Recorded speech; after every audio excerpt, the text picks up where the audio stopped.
the Mayor and Board of Commissioners. Call to order this meeting of the Mayor and Board of Commissioners. This is called meeting is advertised to take action on 2 items. But first, may I please have a roll call? Commissioner Lovingood, Here. Commissioner Mosier, Here. Commissioner Richardson, Here. Commissioner Jinks, here, Commissioner Studd. Here. Thank you so much, Sonia. There is no one registered for the public comment period, so we will move forward on the called meeting agenda.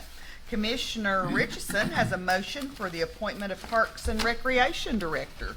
And I do put this in the form of a motion after interview process and a lot of good information gathered. I would like to ask the board to appoint Eddie Thompson as our new Parks and Rec Director. Is there a second? I will second that. Any discussion? It was She's not a happy camper on that second. happy camper. Any discussion? All in favor? Aye. Any opposed? Motion carries. Congratulations. Madam Mayor, if I could have a second, I'd also like to let the board know that we have a new position also in the Parks and Rec Department of Assistant Director. I have promoted Michael Jenkins to the Assistant Director's position. The 2 interviews there were amazing, and I see those 2 working together and taking our Parks and Rec department back to where it needs to be. So I look forward to working with them. I also want to say that I appreciate Sean, the things that you've done and holding the fort down, and wish you the best of luck going back to that. All right, so big congratulations, Eddie and Michael Jenkins. I appreciate you all, and definitely you, Sean, and all you've done for our Parks and Rec. So, is there a motion for ordinance number 1056? This is to purchase the real property on Oak Street on the first reading. Make a motion for approval. Second. Any discussion? All in favor say aye. Aye. Oh, is it a roll call? Roll call. Roll call. Sorry there. Let's do a roll call on this one. Thank you very much, Miss Sonia. No problem. Commissioner Lovingood, Gotcha. Aye. Commissioner Mosier, Aye. Commissioner Richardson, Aye. Commissioner Jinks, Aye. Commissioner Studd. Aye. Okay, so hearing all ayes and no nays, the motion is carried. New property owners. Now we will adjourn the called meeting and open the workshop. First, we have a visitor to that's registered to speak, Mr. Darrell West. Hello, Mr. West. Better than I deserve, sir. Better than I deserve. And you are here to discuss the roads in Oakland View Estates. Okay. Is that? So I've got a presentation set up for you earlier.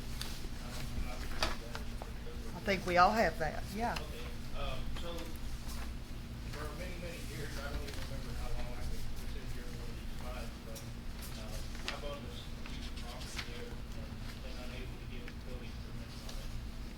And, I guess there's some discrepancy on who owns the roads, and I've been working with Delane, and Jessica's helped quite a bit, Joanne has helped quite a bit, trying to figure out what we can do on this. So there, I don't even know all the background, I just know there's a discrepancy on it. And, but what I wanted to highlight is some of the issues that we're facing, not only myself, some of the residents. I don't live in the neighborhood anymore. I'm here to represent individuals in the neighborhood. Oh. I'm in Jacobowski. I live at 103 Basswood Drive in the neighborhood. Leanne, did you? Okay.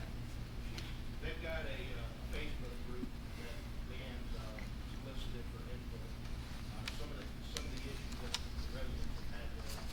And like slides 3, 4, and 5, you'll see some pictures of the roads during the 2024 storm that we had at Pretty Bad. 2024 storm that we had at Pretty Bad. I guess the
Daryl and Leanne, I appreciate you coming.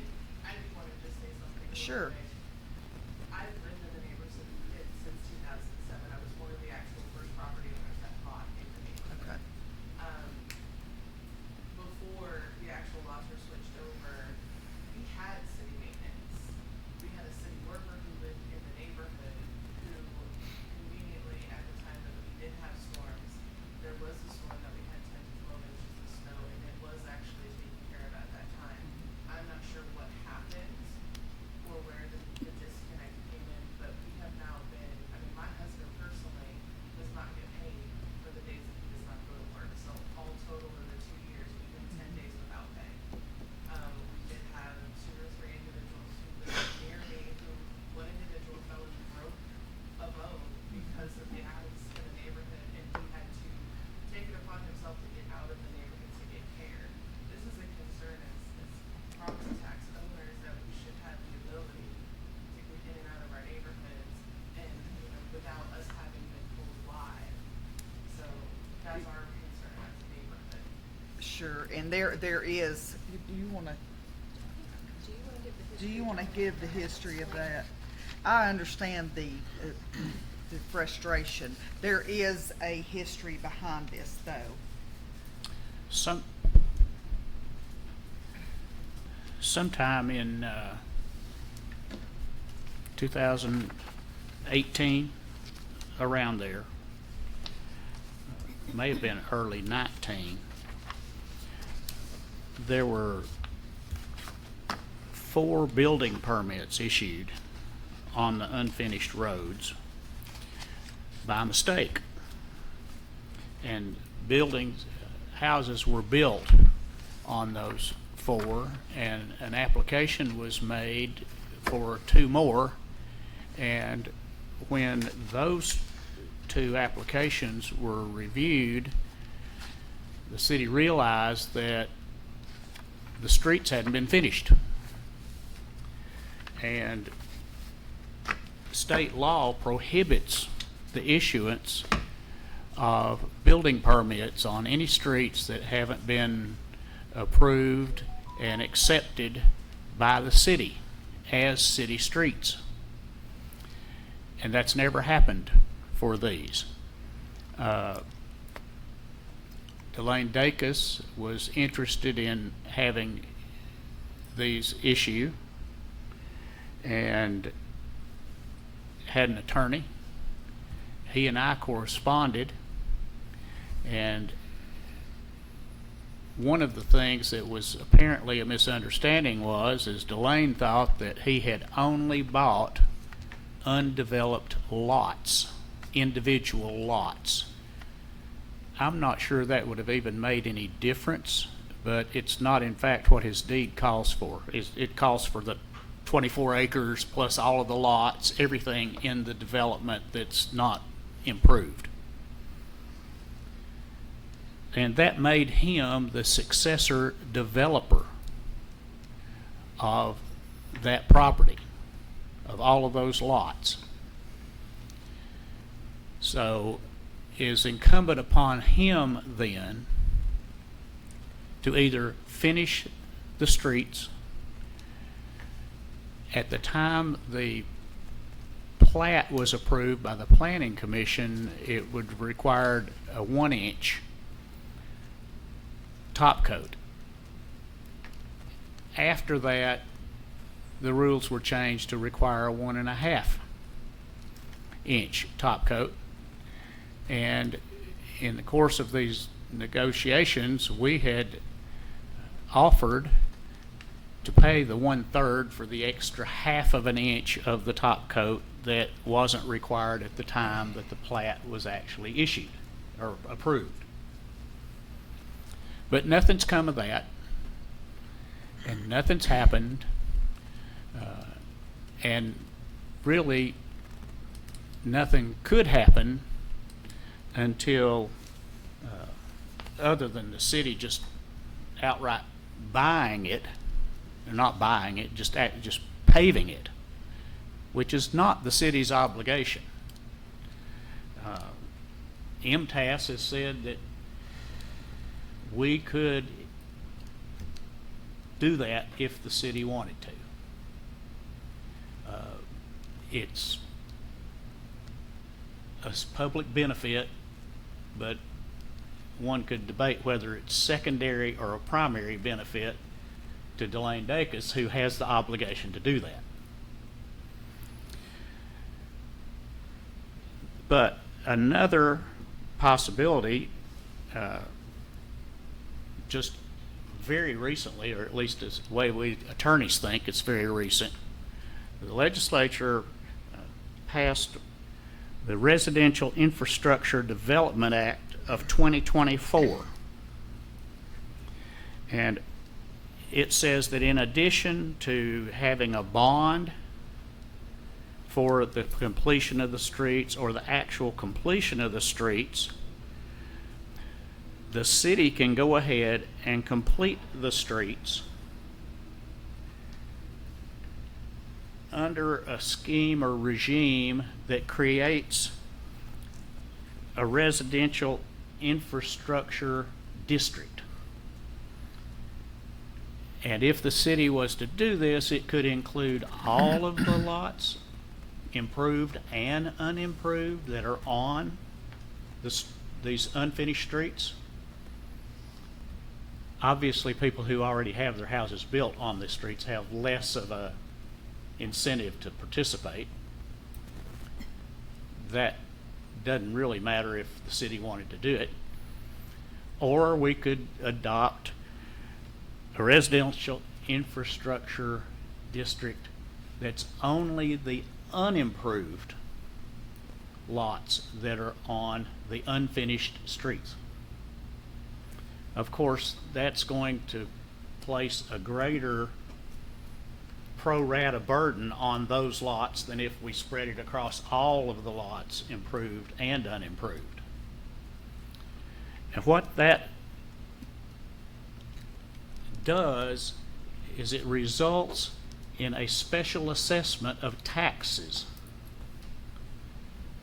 per lot based on the linear foot of frontage of each lot,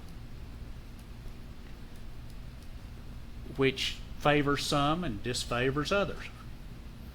Somebody that lives on the very farthest lot back, of course, uses all of the streets to get to their place, and somebody that's on the very front end only uses a little bitty tiny bit of the street, but they all pay based on the linear footage. Now, when that comes due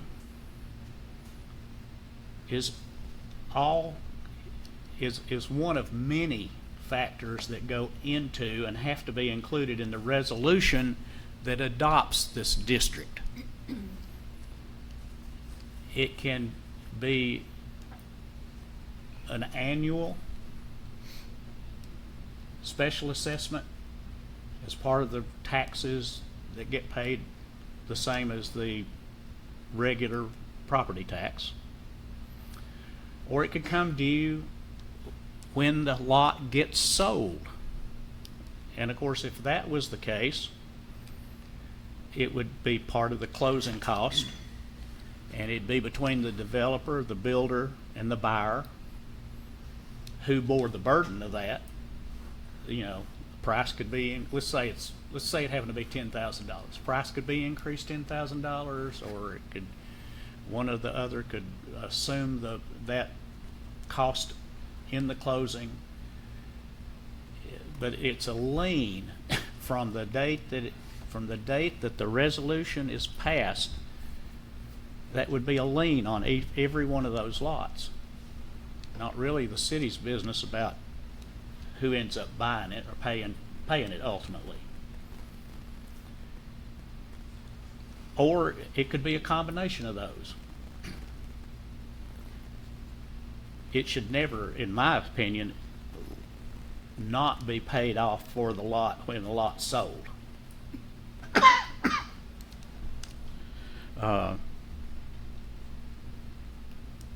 There are, we think, 14 lots that are unimproved. They're almost all contiguous or almost contiguous so that the district could be drawn. I don't know of any reason we couldn't even include an outlier in the district. I don't know that there's a requirement that it has to be contiguous. John, I believe there's Yeah. 17 17 total. total? There's 14 that are owned by Centerpoint Development. Centerpoint, And okay. then So there's three more. And then there's two others that are owned by one. Okay. So there's 17 total that are not built on, that are undeveloped, 14 of which are owned by. Right. Centerpoint. Now, Is that in the whole area, or is that just on the streets that are already there?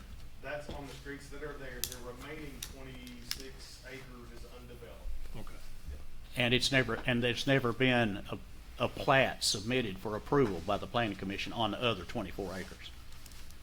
They're part of what's deeded to Centerpoint, but it's not part of this development. Hopefully, if it ever is, completion of the roads or bonding will be in place, and Did we this not problem, have that to begin with? and this problem will never come up again. But for right now, we're just talking about the part with the unfinished streets. That's a great question. We Oh. did have a letter of credit against this subdivision when it was originally approved by planning commission. That developer went under. I don't know if he filed bankruptcy or if he just. It went through bankruptcy. So the letter of credit was negated. And at the time, there's not really anything I mean, if the developer goes under, there's not really a whole lot that can be done about that because the bank doesn't have their money anymore either. We had a letter of credit, not a bond, but there is a better process in place now. John Campbell keeps up with it on a spreadsheet to make sure that there is actually someone paying attention to when these letter of credits expire, but at the time, that was not the case. And I'm not sure it'd be any way for it to survive a bankruptcy. Yeah. Is the purchase that Mr. Dacus made, he did that through the bankruptcy? He bought it from the mortgagor. There was a foreclosure in the bankruptcy trustee abandoned the bankruptcy interest in the property, and so the lender of the bankrupt debtor foreclosed, and at that foreclosure sale, it was bid in by the lender, and then Centerpoint bought it from the bank. lender. Yeah. And I will, just so everyone knows we're on the same page here, there are a couple other places in town where this is the case. There are some places in town where you have unbuildable lots that have no road frontage and they're landlocked, and poor planning 50 years ago created that, and we don't issue building permits on those either. They're not allowed to build on that lot because it's landlocked. The other thing that comes up on occasion, and it's the only other exposure I've ever had to it in the last few years, was that the housing authority realized their roads were not city streets several years ago on at least one of the developments. We may have had city streets in one of them and not the other, but Valley View specifically is not city streets. So they do have to pave their own roads, and they have to maintain their own roads and all of that kind of stuff. So there are other places in town that we would not issue building permits on, or that are not, don't have city streets. But this is the first one that's actually been presented to city board, and the request is being made that we do something about it. And that's why we asked John to dig into what are our options. Well, Since this new law's in place, that's a different option. It's the East or west? yeah. East or west? So all the houses that are in there had permits. What happened that stopped the ability to issue permits? They shouldn't have been issued in the first place. Well, the It's very just that earliest the law. permits were issued correctly because there was a standing letter of credit. So you can start building the property once the letter of credit is in place. They were allowed to start building those properties under whoever the first owner was, the very first person that built homes in there. That was totally legitimate and allowed to build those permits. Once he filed bankruptcy and that letter of credit expired, you're no longer allowed, because he had no intention of finishing the roads. So the reason we could issue building permits at the time is because there was a valid letter of credit posted against it saying that these roads are going to be finished and then adopted by the city. And they've never been finished because he filed bankruptcy. I got one more, sorry. So, I understand the issue with Delane, he bought some stuff he didn't know he bought. But I bought a lot, and now it sounds like I may be getting penalized from a decision that Delane made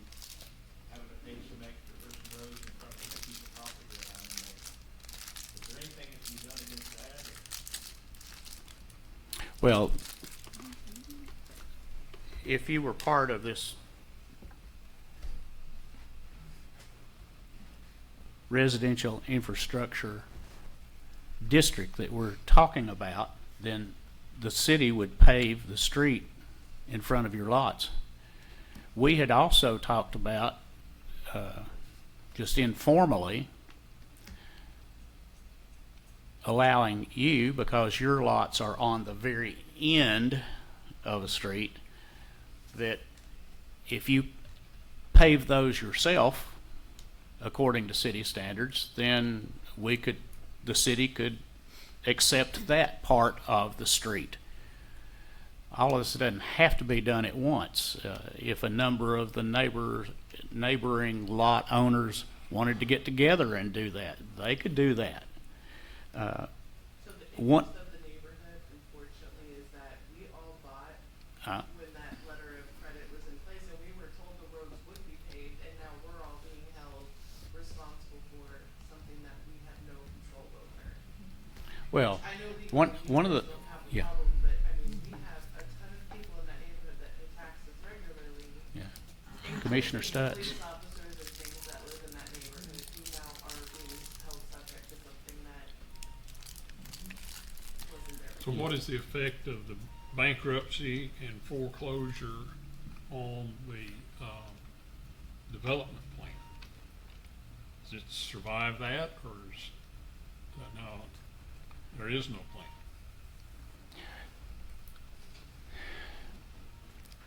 Not a trick when question. there, You need there, to look. there's well, you know, I said that Delane had an attorney at one time in 2019, and I cover all of that with him in a 9-page single-spaced letter here. I'd be happy to share with you and anybody else that wants it, that explains the common law that came around to the Supreme Court, determining that when somebody buys all of a development, they become the successor developer. And all of those obligations of the developer fall on them, which in this case is Centerpoint, which could finish the streets or post a bond or a letter of credit. Just they're the developer. So when we talk about streets, we're talking about the ones that are already existing there? They already exist, but they're unfinished.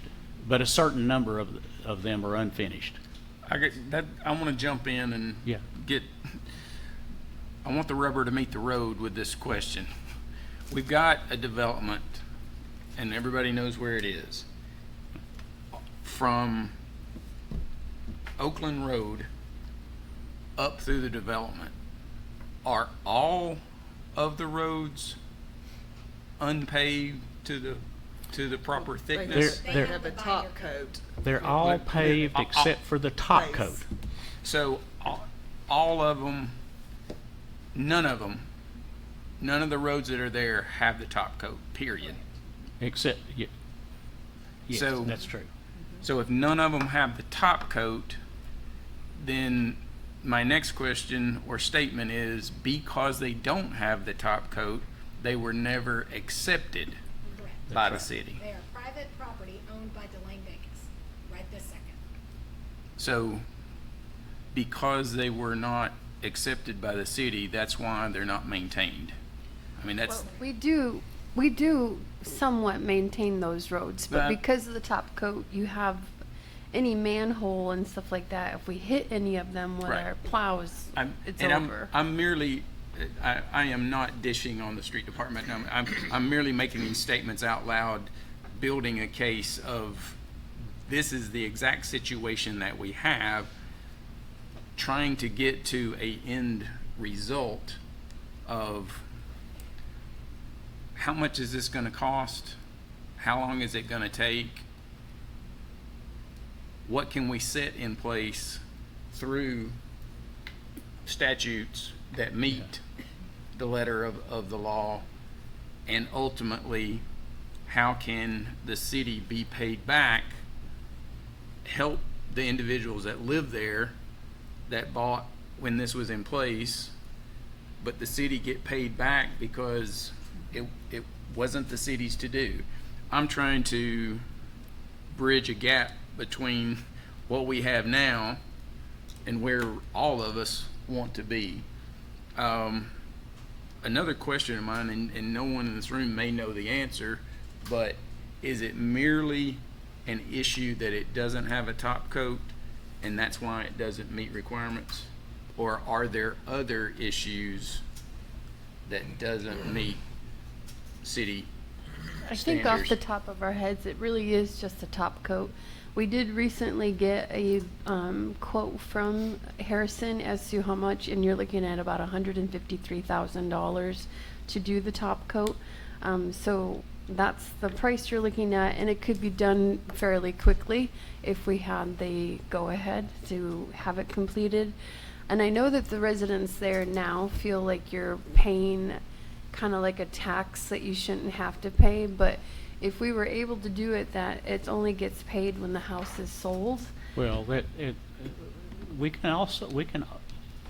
you can, if you choose to, create this in such a way that the district only includes the unimproved lots, which means that those people who already bought, already built, and already live there, Are grandfathered in. they won't be paying a part of it. So it'll just be the new pieces will have like a special Right. tax when they purchase it, kind of goes into the closing fees of whatever when they. Right. And so it'll just be the new houses and not the people that already live there. Now, under the statute, the process is initiated by a petition filed with the city by the developer and all of the owners.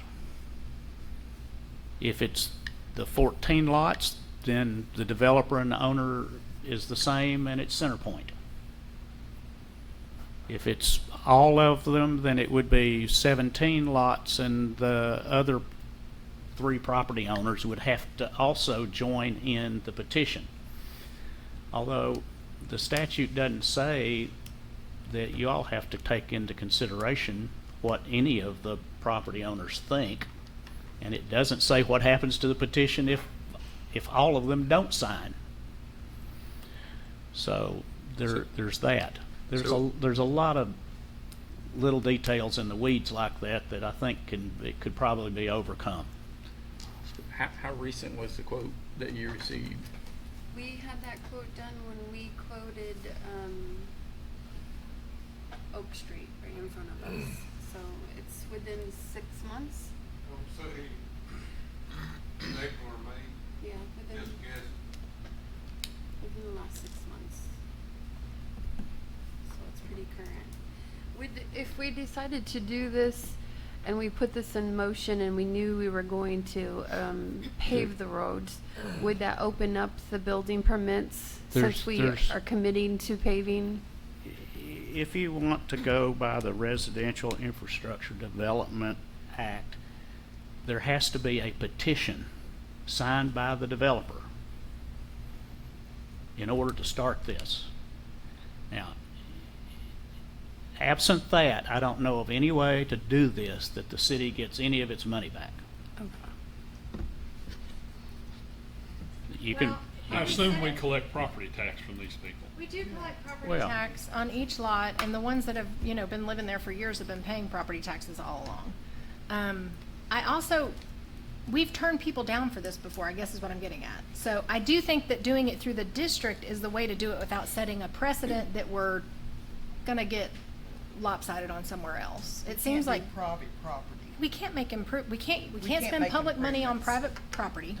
I mean, that's, we now all know that, it's why we had to quit selling gravel. It's why, there's so many reasons that we had to go do that. So it does feel like that this is probably the safest, best way, and I'm so grateful for John doing the research on this. If y'all recall, a year ago when we had some developers approach us about using this law, this is the law they were talking about when they came and said, hey, we want For the Burger you King? all, yeah, for the residential subdivision behind that. This was the law they were planning on making that. So it is relatively new. I think the key thing will be, that means we have to get that property owner in here to petition.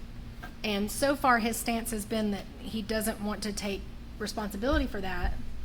And he feels like if he comes in here to negotiate about it, that that's gonna put the responsibility on him. So I think he's gonna need some commitment from the city to say, we will pursue this if he does the petition asking for it. And then our next choice would have to be, are we doing this for everybody that lives anywhere near that street or connects to that street in any way? The person that's paid property taxes for 15 years on that property without getting all the street services that every other property owner gets? To me, that's enough penance for them to have paid. So maybe we do only assess it on the new lots. That also means the new lots are gonna have a $10,900 assessment against each individual lot, which with the way things are selling now, maybe that's not that big of a deal, but I mean, it's not something to sneeze at, but also, that's also 17 new single-family dwellings that we get to have inside Sweetwater that we don't have right now, that hopefully eventually we'll have. John, what was it you were, Additional building at the top of the lot, which at one point Mike Wilson did plat out to be roughly like 100 different lots. So that's a lot of single-family dwellings, and also, if memory serves, I don't know the actual coding of it, there is multifamily in there at the top as well. John, what was it you were thinking based on the houses that are already in that development? What were you thinking the list price might be on a finished house on those? Oh, I was just saying, just rough numbers, if you use the paving quote that we got, let's just for easy math, say $150,000. And there's 14 undeveloped lots that are owned by Center Point Developers. So if the lane was in agreement to do that, the residential infrastructure district, then essentially, it's a little over $10,000 a lot, like you guys said. So if the city would agree, if you guys agree to do that, we pave it, then at the sale of each lot, that $10,000 gets paid back to the city to pay off that debt with the special assessment. So if you just figure rough numbers, 1,500 square foot home, let's say $200 a square foot, right now that's $300,000. He just marks it up 10,000, 310, and that's how he gets his money back. I mean, that is what most developers would do. They just bump it up and pass it on to the home buyer. But the lien is filed against the The property. lien is against the property. So even if he never pays it himself, the property, when they buy it, there's a lien against that property, and the closing agent will make them pay that lien off before, eventually we'll recoup our money. That's what would have to be in the wording of any kind of contract that was drawn. That I would not be, I don't know, I would not be in favor of passing that $10,000 on to the person. They buy the new house with the lot, and then on top of that, they're paying an additional $10,000, over the Yes. course of whatever, at closing or over the course of 10 years. It would need to be structured such that the developer pays that upfront. So at the sale or the close of that property, when they sell that Yeah, home, sale. right off the top, that special assessment, $10,000 comes out of those closing costs back to the city. It would have to be structured that way. Whose pocket it comes out of is up to the private, that's the between seller and the buyer. Yeah. Is the price marked up? Is there 10,000 extra dollars in there or not? The truth is, nobody ever really knows.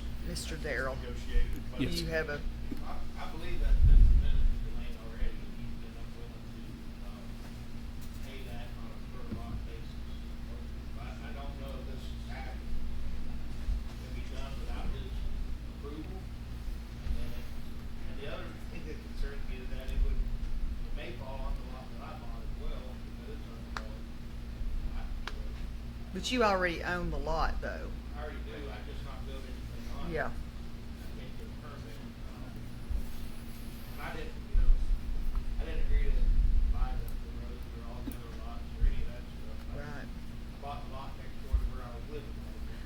John, were you, the 14, 17 lots or whatever, were those just lots that had not been sold yet? Yeah, those were a part of the original Okay. site plan and actually final plat for that phase. So Darrell's lot would not be in that, he would be like grandfathered in? No, No? I don't know. depends on how you all voted in. Oh, okay. Yeah. But you all can say, it's Okay. only on the, Gotcha.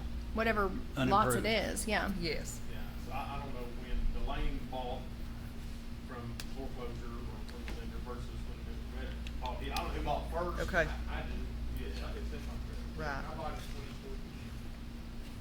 And, When did the But that was, February. John, 2019. that was after the bankruptcy. Just because I got tired of getting back, she wanted me to leave.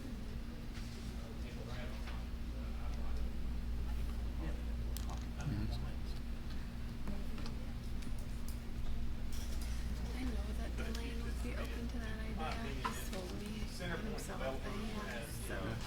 I mean, is this, Successor developer, if they would agree to you know, have the special assessment per lot, to me, that's pretty practical. I mean, you just have to come to terms with the developer to do that. And then would the city have to fully adopt the street before we could issue the building permits, or once we pass the district, we could start issuing building permits? We'd have to adopt the street, or we'd have to have a bond or letter of credit in place to cover the Even cost if of it. we were going to do it though?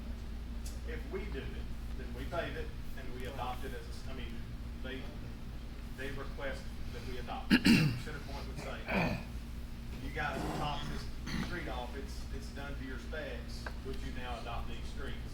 We adopt it in the city council meeting and then we start issuing building permits. Okay, so that, it's really as simple as that to start issuing those.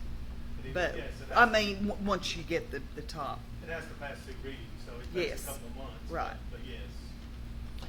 To answer or not answer Simple. an earlier question, and this is what I said, there's a whole lot of getting into the weeds, but what the statute actually says, the establishment of a district may be initiated by a petition. As a lawyer, I can't tell you I can't tell you the difference between may and shall, but that suggests to me that you can do it on your own. So you're saying that this Facebook group that they have could actually be the ones that petition it instead of delaying? Well, what I'm suggesting is there doesn't even have to be a petition. If the commission wants to take it on yourselves what happens with the petition is it's a petition asking you to adopt a resolution. So I think if you want to take up the resolution on your own, I don't know that there has to be a petition.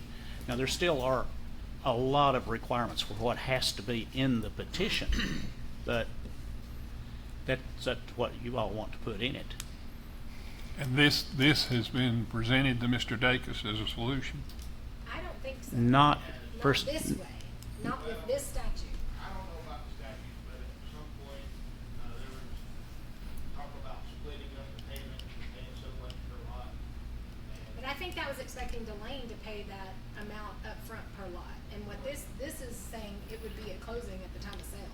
Well, actually, I think maybe what got presented, and I wasn't doing the presenting, so I don't know for sure, but I know there was informal discussion about the city going ahead and paving it and there being a voluntary deed of trust placed against the unimproved lots by CenterPoint that would be repaid the same, upon resale. Now, we talked about there being an interest rate, and that's something y'all would have to discuss about this as well. But Delane wasn't interested in that. I don't know if there's really any real substantial differences in that and this, but this has not been. The other thing is, he's concerned with the housing prices having gone up, that it would get into his, money that he's gonna make. So I Maybe it's the feel buyers. like he's not gonna wanna lose or give money for each lot. He's not gonna make any money Well, if this- you don't have a building. I mean, the issue that we have here is and you guys will know as well as anyone, we've been going around in circles for 10 plus years.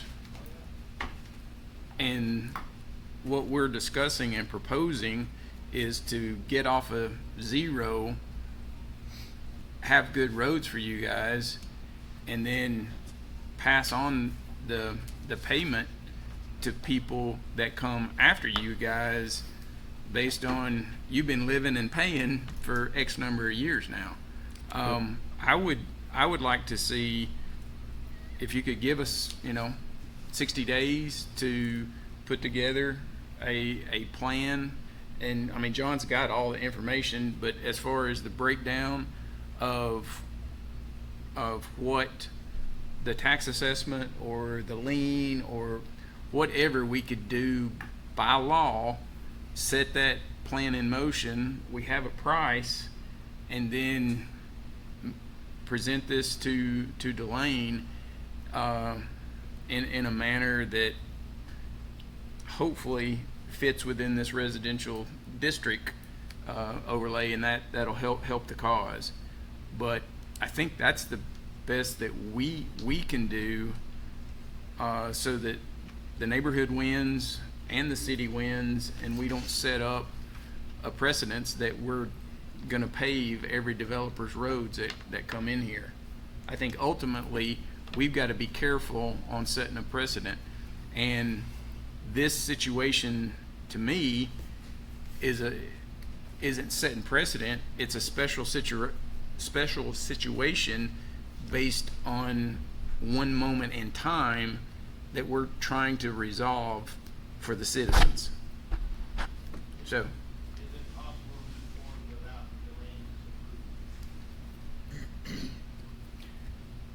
Delane's approval? The statute says it may be initiated by a petition from the developer. It doesn't say that it can't be initiated, that y'all can't initiate it yourselves. So if the board initiated, then we just set our own assessment. Well, I recoup would our think, money at well, some I would point in think time. that if you want, all I really expected or anticipated that might come of tonight's workshop is just a sense of the commission, whether or not you want to proceed in some way. I would suggest that I can draft a resolution that some one of you might move the passage of, and another second, and we'd just be like any other resolution, except that it would be a resolution to establish these unimproved lots as a residential infrastructure Okay. district. Unimproved includes Daryl's lot, because it's been purchased away, but nothing new has been built on it. Is there a way to word it to where it's not just unimproved, to where it's undeveloped, not split off, like the ones that have not, that are only owned by the developer? I mean, those are the ones that should pay the penalty. You have 2 more as well, don't you? You have 2. Yeah, two. Yeah, so you have 3 total. I think what your question boils down to is somebody going to sue us for creating the district that leaves out those 3 lots? And paying us back later. Well, you can make it apply, or the district's not applicable to any lot that was sold as of the date we passed the resolution. We can do that. I'm just saying, Yeah. is there a problem with it? There could be, Well, but I mean, there could be a problem with us doing it on our own. You know, Delane could say, hey, I don't think you can do that. I think I have to initiate that. well, And and then we're in that's court what that's for what I many was years to find that's out. what I was saying. It's what it Yeah. boils down to is it going to be worth it to anybody who has standing to sue us about it? Yeah. Do we provide garbage service in this neighborhood? They do get garbage pickup. If you got a fire call, would you respond? I personally have contacted both the police and the fire department. And our police department multiple respond. times. Okay. I would question moving forward without consulting. He bankrupted. That's right. Yeah, I would be very cautious about moving forward with this without the developer having any. If we're not going to be upfront with the developer and let them know that. Oh, I definitely think step one is to request the petition and talk to both Yeah. developer and his attorney that we've already had contact with. Well, I don't think Mr. True represents him anymore. Okay, and then you At could least come not back on to us this. and tell us if that was a no-go. Yeah. And then we'd have to make a Yeah. decision about whether to pursue or not. But I think what we're talking about is putting together a plan based on state law. Right. This is the action by law that we can take, and this is the path that we would like to take and get everybody's buy-in. I don't think any of us are talking about going against. It's a team effort. Yeah. Do you know when the bond, was it let go as soon as he went into His letter of credit. That's history I don't know, Yeah, I'm not sure. and I don't know if anybody does.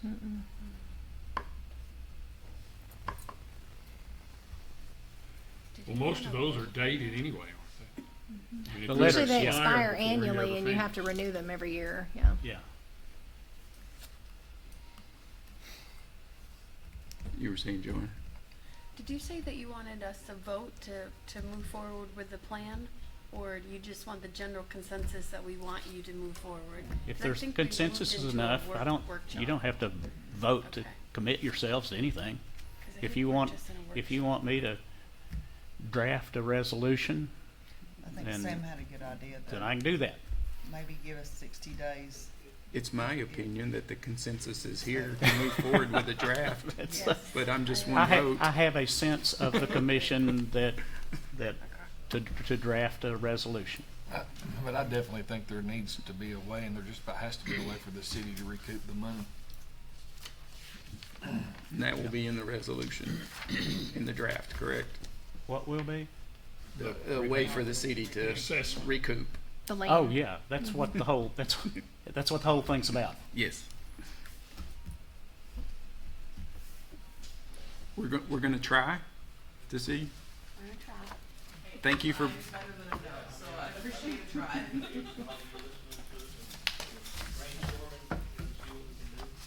Thank you for coming. Yeah. well, as far as time frame, 60 days, 30 days? And For- I can for- send for Daryl you an to have a email when draft we of a are ready to have it resolution? back on the Yes. agenda again. And just make sure you all know. And Yeah. you can tell other members of That- the neighborhood too. 3 just- weeks? Yeah, we did ask for the representation of individuals in the neighborhood. Unfortunately, we had changed it, I think, 2 or 3 times, so we weren't able to get. Maybe But I'm happy to 60 also days. email you, Jessica, if you'd like, so that we can include it in all. Yeah, we can keep y'all informed about when it's gonna come up again. Maybe, possibly September workshop. Oh, yeah, yeah. I'm thinking that I could have something that the commissioners could look at to see if, whether they wanna bring it up at the workshop or whether they wanna, you might wanna have a call meeting and get started on it with on first reading and cut down the time. And also bring it up at the workshops in the meantime. I mean, the idea of asphalt hitting the ground within 60 days is, No, that's I was- really pushing I was it. talking about just the resolution Yeah. being written and back by then. I Well, was you're gi- I also was looking, giving you time, John. it felt like fall today, so you're also looking at falling temperatures and the ability of the paver to actually put that down on the ground. Okay. Any more discussion on the Oakland View, excuse me, Estates? Say that again. I said, any more discussion on the Oakland View Estates property, the paving the road? I mean, I think that is a good start, and you will be in touch with them, Jessica. So, thank you all for coming. Thank you. Okay, workshop discussion continuing. I'm going to turn it over to Jessica All right. for her annual update and monthly report. So we told y'all last meeting, we closed the books. You saw Sonia skipping through City Hall. She was so happy. So most of these numbers are as of June 30th, 2025. I said this last year and I'll say it again. It surprised me a little bit. We had more in revenue than what was expected and less in expenditures, which is always makes for a good report. This is in general fund. Property taxes collected were about 11% higher than what we'd originally budgeted and estimated. Sales tax was about 5% higher.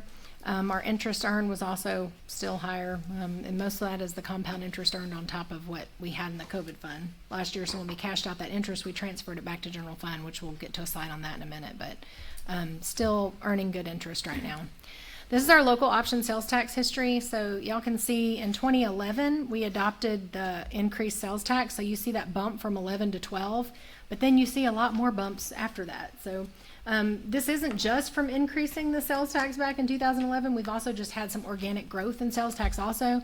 We did have the highest amount of sales tax collected over this last year at slightly over $4 million. I'll show you another slide in a minute about how that compares to our property tax revenues, but this is my favorite slide.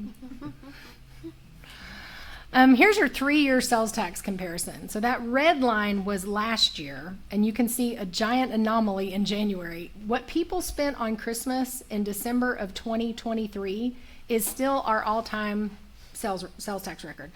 I've looked all through that report to see if I can find some anomaly where maybe we had a business that caught up 4 years worth of, and we always have that. We always have, businesses are supposed to pay monthly their sales tax. A lot of our businesses catch up all their sales tax in December because they make so much money in December, they catch up everything that they've been hoarding. They're not supposed to do that. They're penalized for that, but it naturally is what happens. I still can't explain that big spike. I don't know if everybody just spent a lot or if they just stayed in Sweetwater and spent a lot or what that answer was, but we've never hit that number again. We may one day. But what I wanted to point out is the green line is this current year, the one we're just now closing. You can see that there were several months that it was higher than either of the 2 previous years. So we did hit some records for months. For example, the month of September, the green line's the highest. So that was our highest September we'd ever had, was in September. I don't know why. October, highest October we ever had. November, highest November we ever had. Same thing with December, highest December we ever had. And then it went, it kind of was about the same in January. You'll notice the slowing the last 6 months. So January or February through June were much more in line with what the previous 2 years have been. So I do think that's kind of an indicator that it's slowing down just a little bit. And we need to just kind of keep that in mind in our planning. Oops. Here, I like this one because 10 years ago we set a goal that our property tax would be less than our sales tax. Instead of property tax being the big revenue generator for Sweetwater, we wanted that to be sales tax. And we wanted to do that by promoting small businesses and having entrepreneurial growth. And I think we've done a very good job of that. You'll notice property tax did go up just a little bit this year. You see the orange line had been steady for several years and it kind of bumped up this year. We fully realized all of Red Stag's investment in this property tax year. So that's part of the reason why you see that little bump. And there were a few other things that were constructed that were the townhouses, several other new constructions. It was not because of a property tax increase, it was because of new construction. But still, sales tax is now 2 times what our property tax is. Here's our expenditures versus revenues, the year-end actuals at the end of the year. This is for the last 10 years. You can see that most years we do a pretty good job of making sure our revenue is more than our expenditures are. The exception to that was 2015 and 16, and I'm pretty sure we took quite a bit of money out of fund balance to pay for Fire Hall number 1 out on Highway 68, so that's why the expenditures look like they were more than the revenues that year, but that was a capital improvement that caused that bump. But for the most part, we're doing a good job making a little bit more than what we're spending, so it's what we're supposed to do when we budget. Here's State Street Aid, revenues versus expenditures. We did close out the STP project, which is a paving of Hawkins and Linwood Road using the small cities balances. So our ending balance for 6/30 is $214,283.08. That is our cash plus the grant receivables that were due as of June 30th. Some of those have come in. I think we're still waiting on 1 or 2 of those, but once everything is received for June 30th, it will be $214,000 sitting in State Street Aid. That's what the book number shows.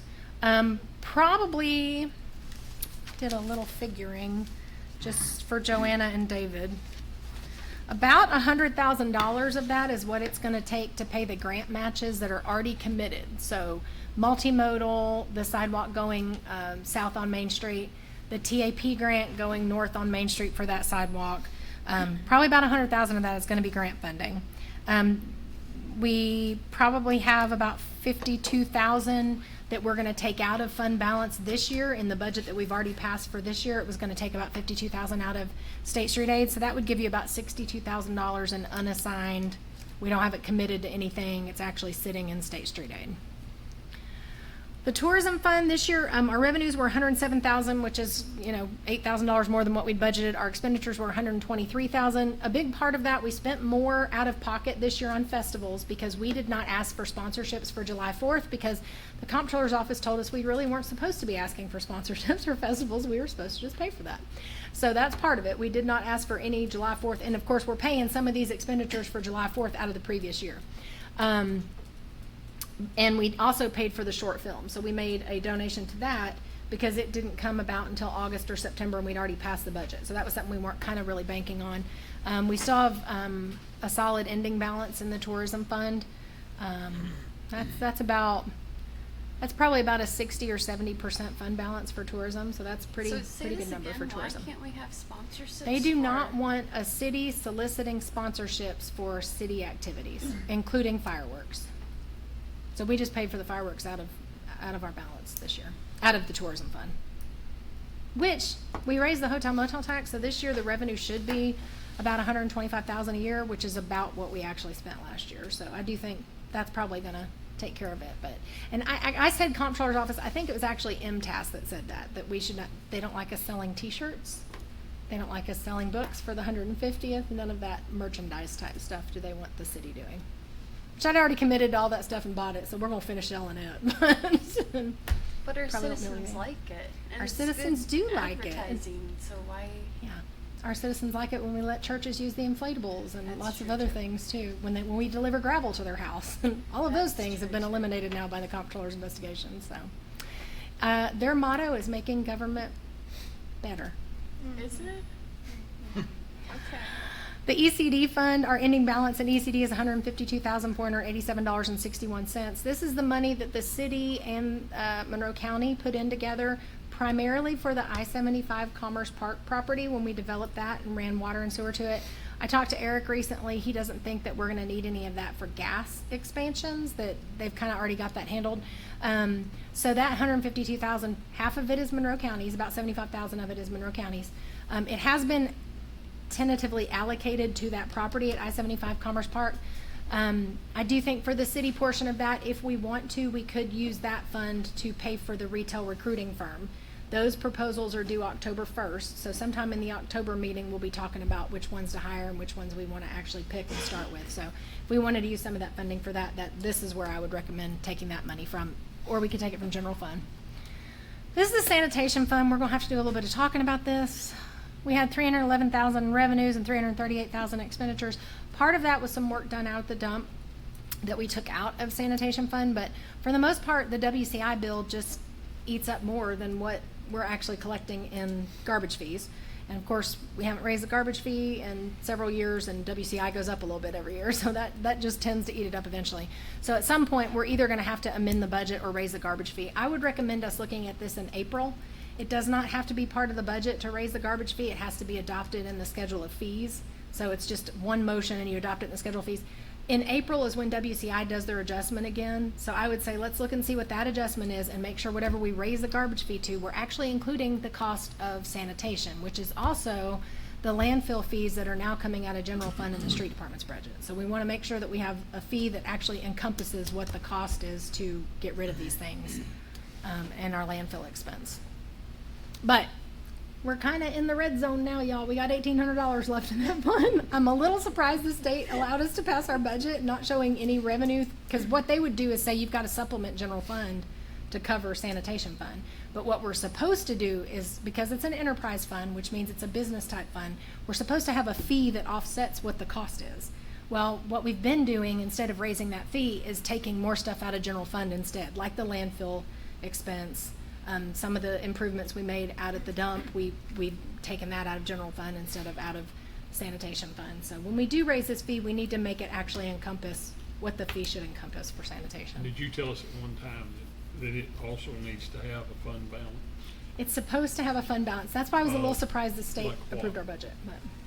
In terms of what, does that mean the percentage they're looking If it for? falls below 10%, the state is supposed to flag it.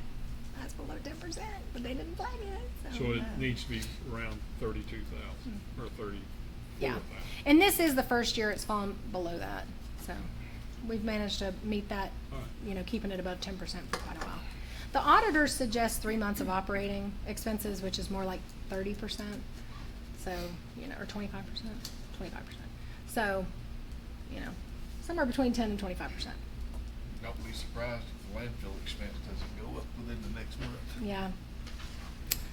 So, if someone feels very passionate about continuing discussion on this before, March or April when we get those new numbers from WCI, let me know and I'll put it on the agenda. Otherwise, I'll kind of intend to that be something we address as we come up on that in March and April.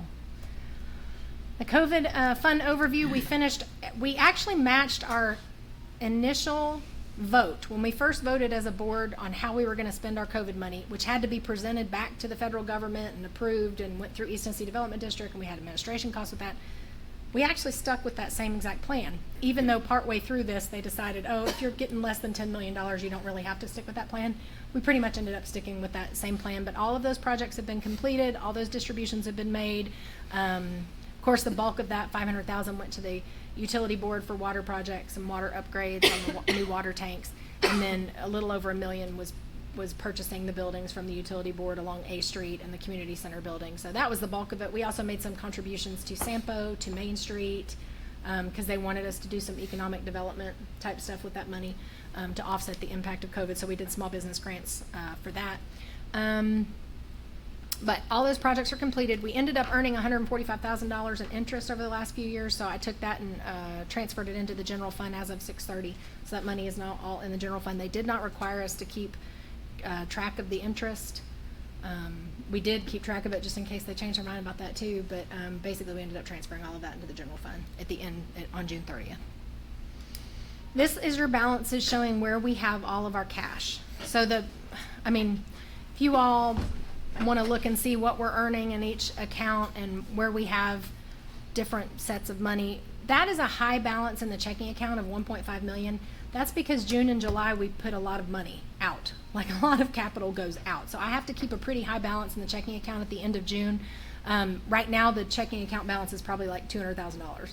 So we don't normally keep that much money in the general fund checking account. We do have a couple accounts that are pretty liquid that we can either transfer money the same day or the next day. So we're not in a situation where we have cash flow issues, but always at June 30th, that balance in the checking account is going to be a little bit higher because we're trying to play a guessing game of how much money is going to come out in June that doesn't really come out until July. So that's fun.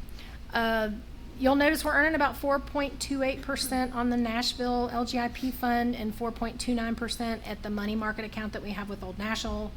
Both of those are approved places to keep our money. Every place in there is an approved place to keep our money, or they have collateral pledged or something like that, FDIC insurance or other methods to ensure our funding. We did make one change in July that I'll go ahead and tell you about. We changed that volunteer federal account that's holding our ECD money to a money market also, because we were not earning hardly any interest at all in that ECD account, so we decided we probably ought to move that over to a money market. It's not reflected here because we didn't do it until July, but the thing I wanted to point out was the total combined cash and bank. I made Sonia look at this 3 different times after I came up with this number because I thought I've done something wrong. At the very bottom, the total cash, bank, and all funds, including the restricted funds, we had $7.1 million at the end of June 30th, 2024, and this year we had $7.7 million. And we were supposed to spend $400,000 out of fund balance this year. So I'm not really sure how we ended. That's $1 million swing, y'all. We had $600,000 more than what we thought we were going to have in cash, and we were supposed to spend $400,000 this year. So part of that is we didn't get to the point of paying construction costs yet on the community center or the pool project. So part of that is just timing. But part of that is we had more revenues and we didn't spend quite as much as we thought we were going to spend. We had a couple of job positions that we left open for a little while. That, of course, always adds a little bit. And usually turnover costs you, but if you leave that person's spot vacant for a couple of months, that adds up pretty quickly. So there we go. We increased our cash balance by $647,000. I said, Sonia, help me look through these numbers again and make sure I didn't do something wrong. But general fund balance increased due to excess revenues primarily from sales tax, property tax, and grant funding. And that kind of gives you the chart of our cash balances over the since 2011. So, Sonia, do you remember in 2011 when we had $409,000 in the bank? Those were rough years, y'all. Very scary. After that recession, it was painful for a little while, so I'm happy not to be there. That also meant you don't apply for grants, because guess what? If you don't have the money to front it up front, you can't apply for grants. So having grant funding, our general operating budget it still hovers around $6 million a year. That's about how much it costs to run the basic functions of the city. And everything above that, whether it's 7 million or 8 million or 10 million, that's usually some form of grant funding that's making up the difference there and making that budget look different. I always leave this slide in here just so people, because sometimes you'll go to some class and they'll talk about it or something. Line item budgets versus performance-based budgets. We pass a line item budget. Some people really like performance-based budgets because they get to tie each budget line item back to some metric of how it performed during the year. So the next half of this presentation is kind of making this a performance-based budget for you all, so that you all know what was accomplished with that funding. These are some of the capital projects we completed.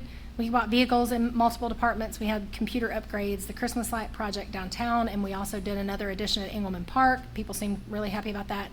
We got some new mowers in the Parks Department. We are still working on that stop sign, street signage replacement project, but they got a lot done on that this last year. Design work on the community center and the LPRF pool project was a major capital expenditure this year. And then we also paid down general fund debt of around $292,000 in principal. So we paid more debt down. I'm not real eager to pay off that debt though, because our debt is at like 2.15%. We're earning 4.29%. So my Sweetwater math sim measure tells me we should leave that debt and just pay what we have to and be happy we have it at 2%, because we may never see that rate again as long as we live. And this is breaking it down into departments. In Main Street, we had visitors from July until June, which Haley gave you a report a few months ago. It was for a different time period, so this is showing you specifically July to June. 12% increase over the prior year, 229,000 visitors, and that was up over 191,000 in 2024, so that was a marked increase in that. The IT department applied for and received 3 cybersecurity grants this year, one of which is going to provide the new generator for City Hall that we had put in the capital plan. So Landon did a lot of good work on that. As a first-time grant writer, we were super proud of him for getting 3 grants. 150th celebration, we've met monthly. So far, we've completed the 150th photo book project. The merchandise was designed and sold. Shirts and coins and other stuff. We gave a lapel pin to every 2025 graduate. We hosted a kickoff candlelight service, Founders Day, a Fashion Through the Decade show, and the parade float, thanks to Jinx Concrete. It's been used twice now, and we'll have it one more time, 3 more times actually, the Fair, Veterans Day, and Christmas parade. The new public mural was completed and dedicated on Miller Street. We also finally had the comptroller's investigation closed, and we drafted policies, including the ones that are on for the September board meeting for second and final reading and for public hearing. And we did that in cooperation with MTAS's recommendations. We also did some doubling up on some of our required training in the city hall. So all cities are required to have a certified city clerk or recorder, and they're required to have a certified municipal finance officer. Before, I held both of those designations. Now Julie and Sonia both got a designation each, which they got a raise included with that, but also it's nice to have that redundancy in. If I get hit by a truck tomorrow, you've still got people that meet all the state requirements for those things. Capital projects, codes enforcement issued 64 building permits this year. That was down a little bit from last year, but money-wise, it was really good, right? Didn't we make more in revenue this year than we did the year before? So more significant permits, even though it was smaller numbers. 10 of those are residential new construction, 13 was residential remodels, 16 manufactured homes, 3 commercial new construction, 2 commercial renovation, 11 accessory permits, and 9 miscellaneous like signs, towers, grading, and demolition.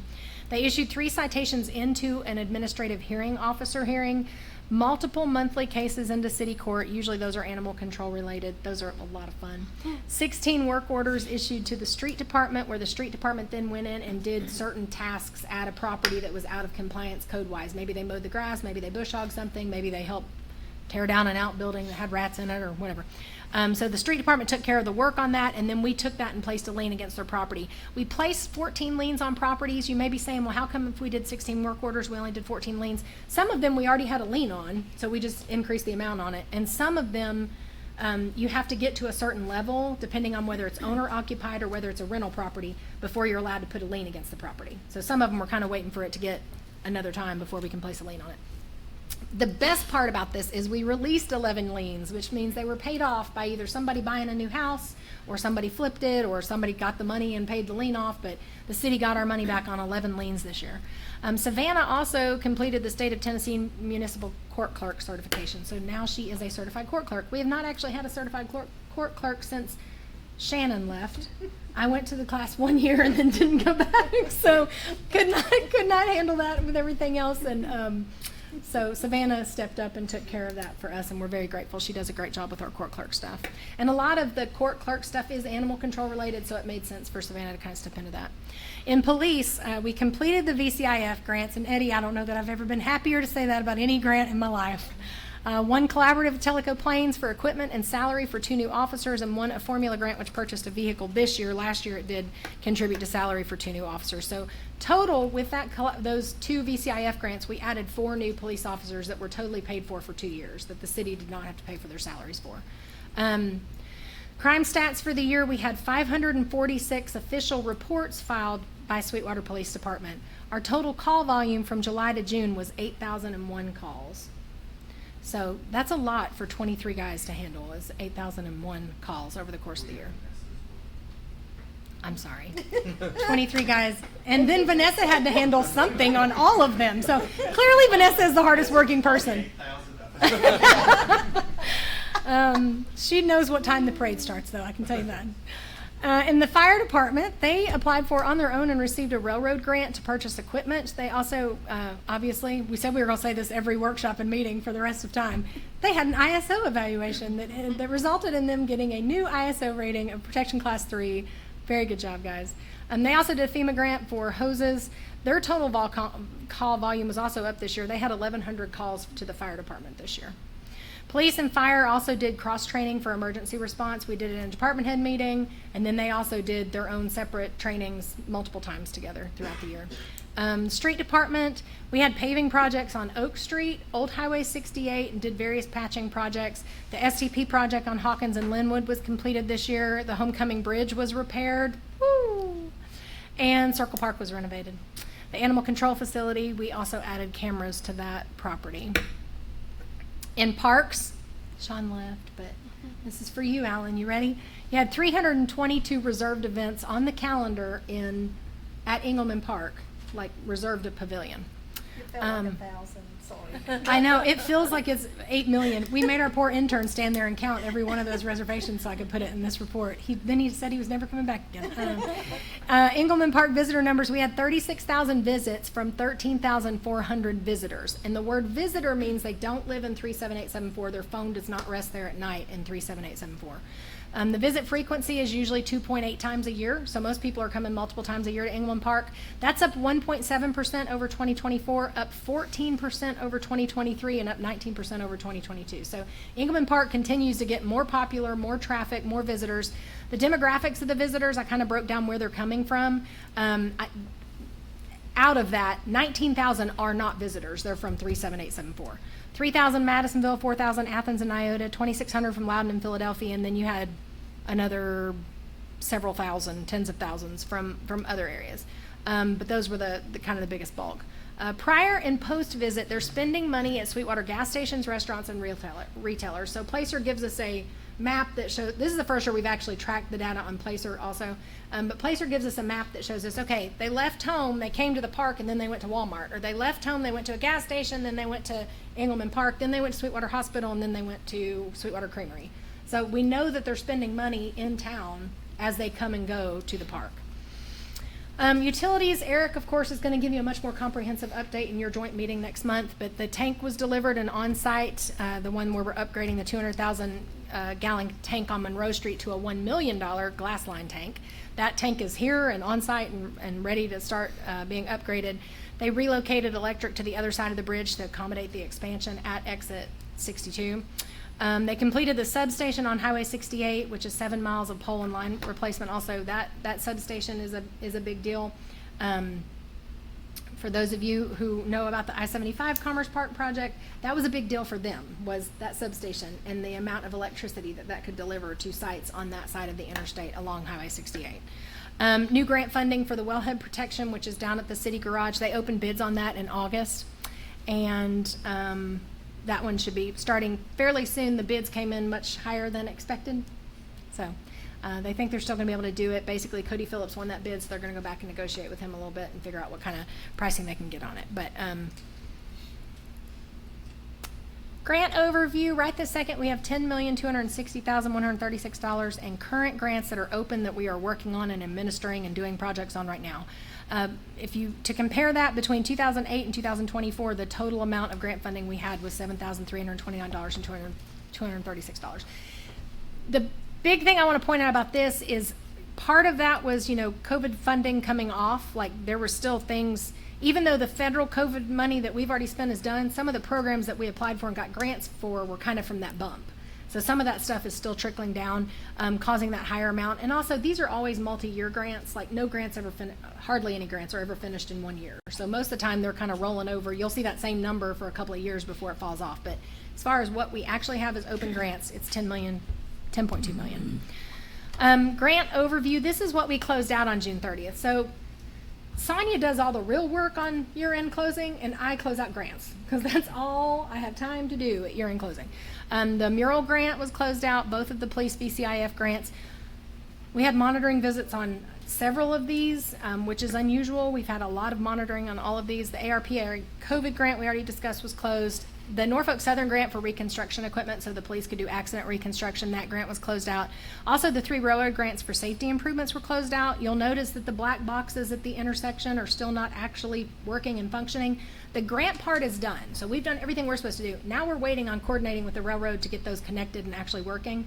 I actually talked to the guy that's over that today, and he is coming Wednesday to see if we have to do one more step of electrical work or if it's connected enough to where they just flip a switch and they start working. So I should know more about that towards the end of the week. The TAP tree planting grant was closed out. The SCP project on Hawkins and Linwood Road to repave it was closed. Some of the grants that we apply for every year, and we do continuously get those, are the Bulletproof Vest Grant, the CyberSafe Cybersecurity Grant that Landon's working on, Governor's Highway Safety Grant, which the Police Department does, the TML Safety and Property Grants, which Savannah does, and the Codes Enforcement Department, and those benefit all departments, and then the SRO Grant. All of those, for now, are annual, and we keep reapplying for those every year. These are 3 that we recently applied for that I just wanted to let you all know about. The TDOT planning grant, that one, we won't actually apply for it until September, but this is what we talked about in our strategic planning meeting about, hey, we need a plan for what are we going to do to expand these roads, what are we going to do for road infrastructure. We hope that we're going to find some answers through that TDOT planning grant, so we'll be applying for that. We also submitted a tourism enhancement grant on the Biggs Home and a Tennessee 250th grant for the Biggs Home. Next year, America turns 250 years old. Is that right? Is it America? It's America, yeah. So, because I kept telling everyone it was Tennessee, because I kept seeing the Tennessee 250, but it's not. But Tennessee is celebrating that by doing some grant funding. So we've applied for projects for some of that. Newly awarded, we just got that Norfolk Southern grant, Sweetwater Fire Department for equipment. And then we plan on completing this year the TAP grant for the design portion only on the north end of Highway 11, which does a sidewalk on that end from the post office out to Highway 322.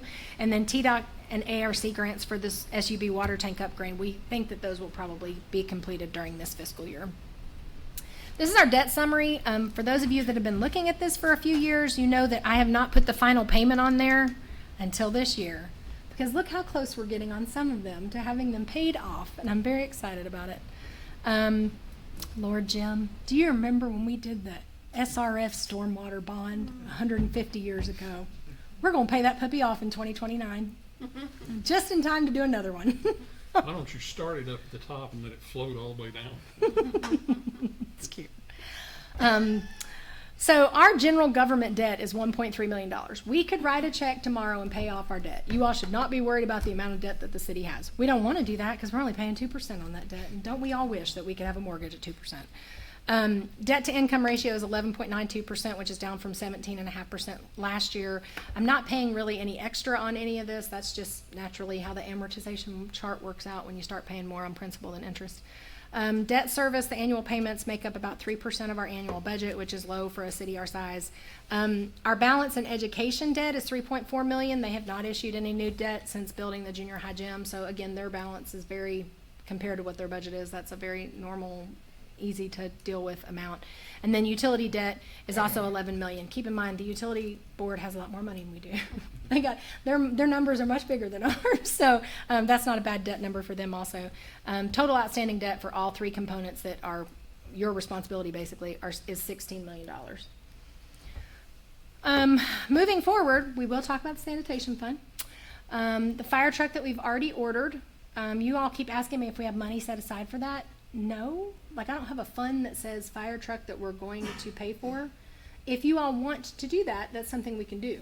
So maybe that's something that we discuss going forward is, okay, we had this extra money at the end of year that we didn't really think we were going to get. Do we want to set $300,000 in a separate account that is actually tracked, separately? So we can talk about that if we think that's necessary. Land purchase, we'll be closing. Mayor Kyle will be purchasing land on behalf of the City of Sweetwater tomorrow at 11 a.m. So well. Now that we have passed it on first reading, so she's going to buy that lot downtown, and then y'all will pass it on second reading. The Cigna rebate. I am surprised I'm going to say this, but we are getting a rebate again from Cigna. $104,000. So I would propose that we do with it what we did last year, which is to give each employee that was on the policy and still employed, like we're not going to give it to people who left partway through the year, but are on the policy last year and still employed, $1,000. And the people who paid premium, which I'm pretty sure is only Sonia Crunch, would get her percentage, like it's a 12% refund, so she would get 12% of the premium that she paid back in addition to the $1,000. And then put the rest back in that same wellness healthcare account so that if we do have increases in the future, we can use that. You'll notice 2 years in a row we've used some of that money to help pay for what the increase was in premium. We still have about $32,000 left in that fund, so this would be adding another $20,000 back to it. So I think that's enough. That's enough to keep saving back, and that way I think the employees appreciate it. I think it doesn't do enough to offset the fact that we don't pay for family coverage, but it helps a little bit. It kind of gives them a little something. So last year we voted that we know that the statute says we can invest it in wellness programs, we can save it for future premium offsets, or we can return it to the employees. Those are the only three options we have anyway. If you all want to do a board vote on this, I can put it on the September 2nd meeting agenda. If you all are comfortable with just saying do it the same way we did it last year, then I'll just go ahead and tell Julie to issue those checks next week. Do you all have a feeling on that one way or the other, whether you want it to be on an agenda to vote on or whether you're comfortable doing it that way? I would prefer it be like last year. Yeah, me too. Okay, looks like consensus to me. So employees, be sure to thank your board for agreeing to give that money back to you. September 15th, 2025, I included this in the second email I sent y'all last week. This is where Mark Mamontov is going to come and meet with the Industrial Development Board, the Planning Commission, and all of you during the Planning Commission normal meeting. So we don't have to do any kind of extra advertising or whatever. It's already during their meeting. Planning Commission will not have a role to play specifically in TIF, but it's good for them to understand what it is so that as they get requests for annexation and rezoning and all the things that have to happen in order for the TIF to ever come around, that they kind of have an understanding of it. Plus, we have some of the same, you three are on Planning Commission, some of, Jackie Mayott's on Planning Commission and on Industrial Development Board, so there's a little bit of overlap on some of those, so I've sent emails out today to everybody that we asked to be at that meeting. And plus we get a chance to see Mark Mamontov again. So that's it for the annual report. Moving on the agenda.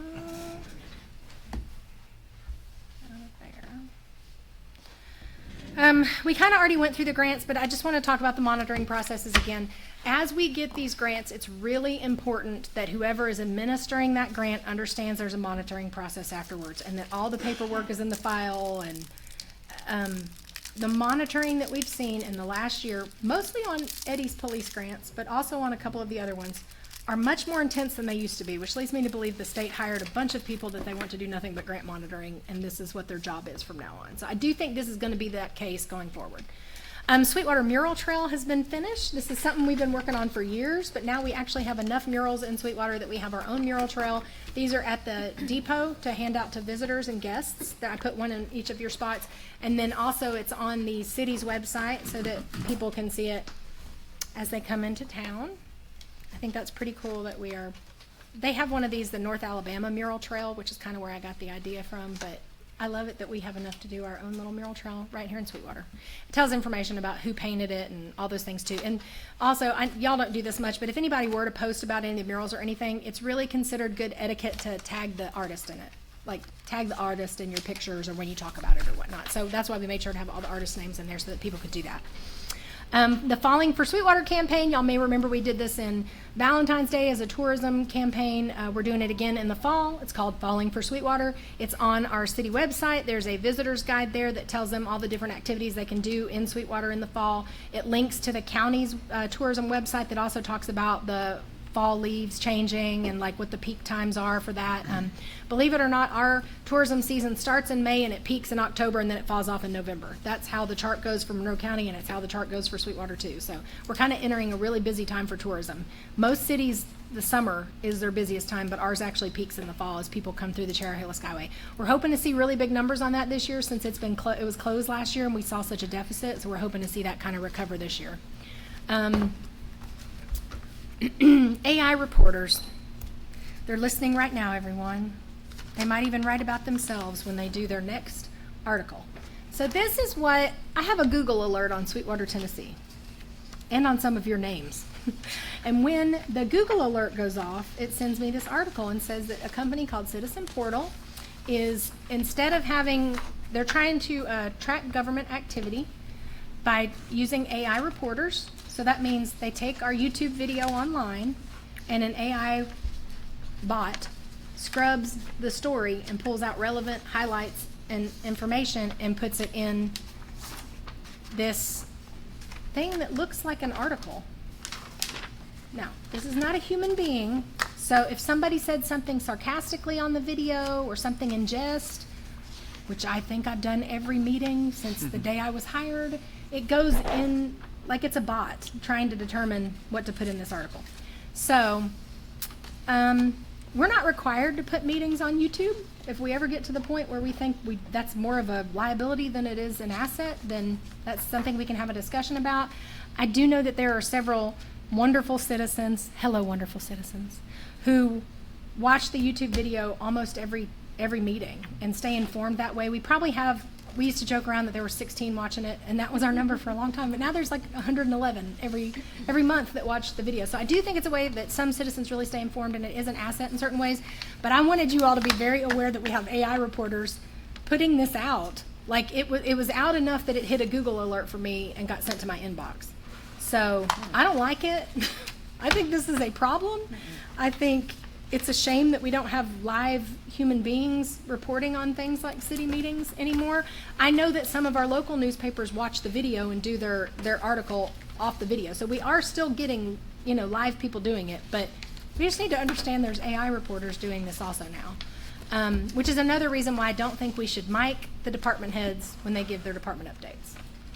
There may be things said in those department updates that we don't necessarily want the AI bot reporting on, and particularly when we talk about safety features of the buildings or, upgrades that we're making on security cameras, we may not want everybody knowing all that. So we just got to kind of keep that in mind as we go forward, and that's going to become even more reality as we go on.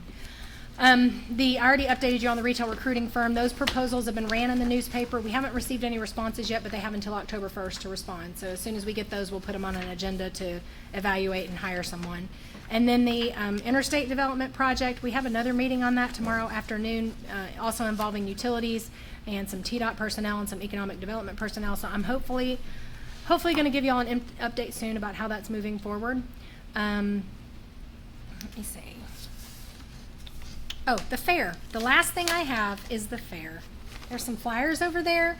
Y'all, we're going to have Sweetwater's first drone show on Saturday night. It's going to be shot off down here behind City Hall. Has 150 lights. We got to pick which things we wanted to see in the lights. So it's going to spell out Sweetwater. It's going to put the state of Tennessee with a big star on it where Sweetwater is. Like, it's going to be really cool. If y'all have never seen a drone light show, I saw one at Kings Island a couple of years ago. It's really cool.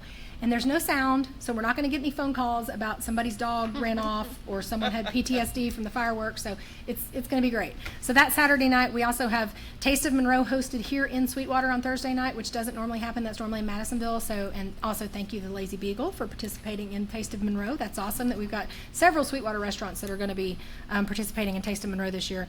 Wolfstock is Friday night. We break the internet every year with the Wolfstock Dog of the Year contest. Wildly popular. We'll just fully expect that to happen again this year. We had 3 phone calls about it today. We didn't have any calls. We had 1 call about the fair, but we had 3 calls about Wolfstock today. Fenders is going to do a tractor show on Saturday. That's Chad Chester has brought that in. We're very grateful to him and Margaret's work. It's been, and I left the posters up from our 150th meeting so y'all could see all the old fair posters. We're going to actually use those for decoration at the fair if anybody wants to go through and look at those. We're going to have a Sweetwater walking horse show at the Lions Club Park. Larry Anderson helped organize that for us. Ag Central is going to host the 4-H chicken show that day.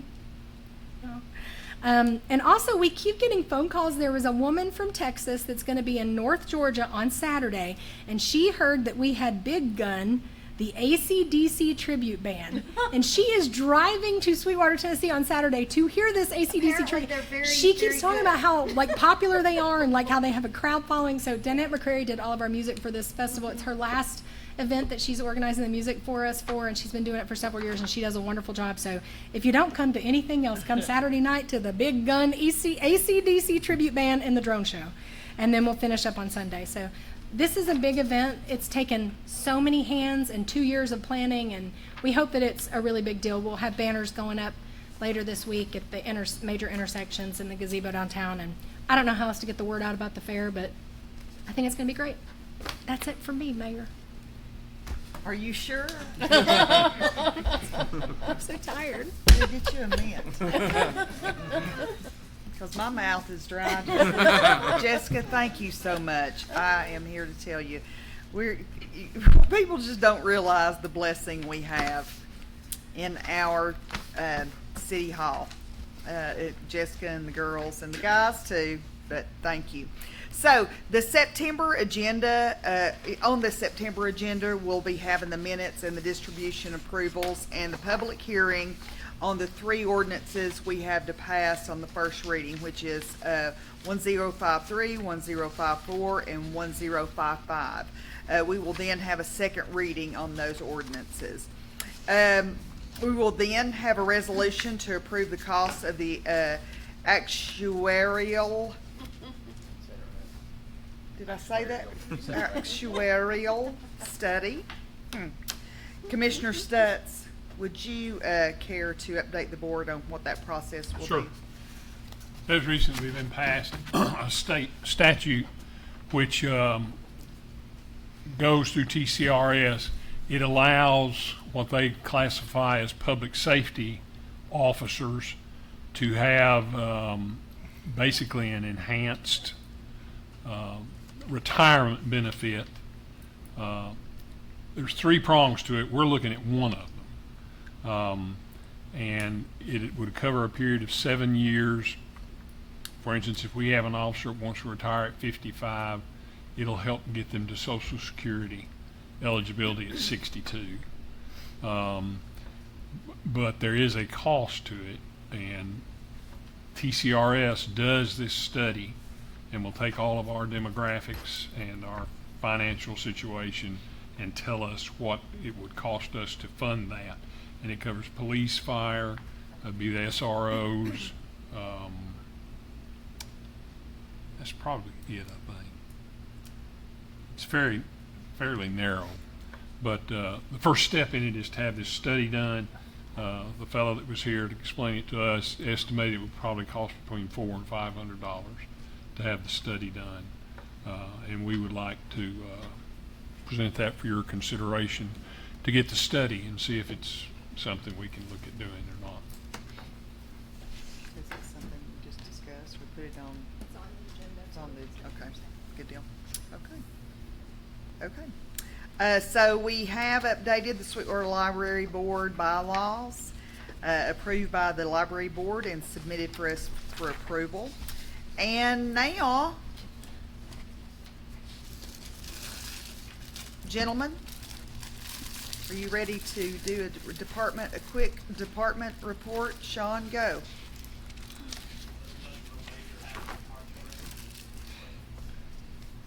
Eddie, that's yours next month. That Eddie. Business. Everything's looking good. The paint jobs and everything. I know I've seen y'all mowing and mowing the walking trail today. I saw. Good deal. I got you, David. We've got ditching projects going on now, picking up brush, demolitions, trimming, mowing, pretty much the same old stuff. We've got a couple other projects we're gonna get underway pretty soon. I'll tell you about them then. Okay, thank you. John Anderson. Everything's going good, regular business. Good deal. Eddie Byram. Hey, pretty much the same as what the chief said, just getting everything done. Got school started back and everybody's, just doing their job. Going smooth. It is. If you get that best grant, just to let you all know, I'm working on a badge and a vest from Eddie. You already got your star, so. Yeah, exactly. Yeah. That would make me feel a lot safer.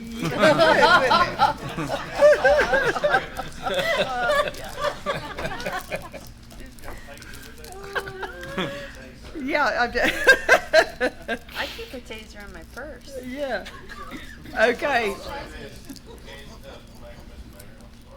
That's okay. Me and Eddie's had conversations, I'm not gonna say where or when, but individuals that said, oh yeah, I carry a gun, if anything happens, we determined at that point, that's the first person we need to shoot. That's right. They fall into that category.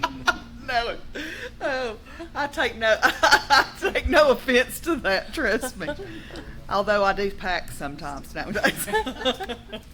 Eddie, what have you got? I mean, everything's good. Everything's good. I appreciate y'all so much. John Campbell. Everything's going good, going smooth. You mentioned, or Jessica mentioned, the meeting tomorrow. Yes. The exit 60, that's potentially, that'll have a big impact, obviously for Sweetwater. And also out there on that exit, I know a lot of people have asked about that old abandoned marathon. Like what the status is. Did have a conversation with a gentleman today that has that under contract and plans to fully renovate that and get it up and running again as a gas station.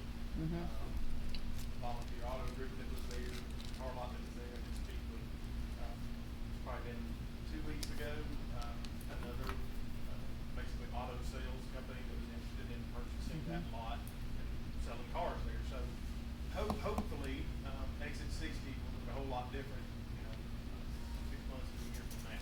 Great. That's encouraging out there at exit 60. And I just wanted to mention some general trends, I think on the slide that Jessica had there for building permits and things like that. She did mention that even though the number of permits were down for fiscal year last year, the actual rate, the permit fees were up. And so I just did it by calendar year, or had Savannah pull these numbers for us by calendar year, just because that's a lot cleaner for me to look at.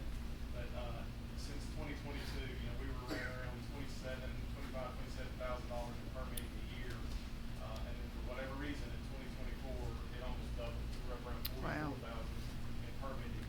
But the most interesting thing, and we're on track to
Those are really coming up fast. They are, and it's encouraging for, future development over the next 5+ years, that build out there in Willow Creek and anything else, hopefully getting more of those stick frame homes in here.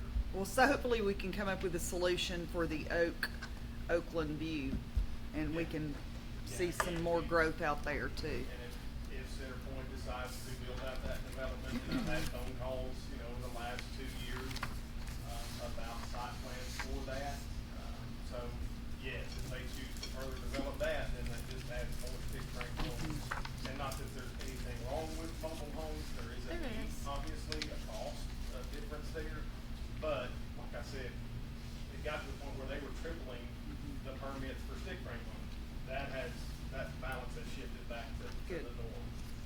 That's just some general trends. Okay, thank you. That's great information. Don't forget, tomorrow, our sweet Gary Newman is going to be retiring. We'll be having a reception here at City Hall in here for him, from 11 to 1. Anything else? Anything else? All hearts and minds are clear. Anything else to be added to the agenda? Okay, and our next meeting will be Tuesday the 2nd due to Labor Day. Hope everyone has a great long weekend, and we are now adjourned. Thank you.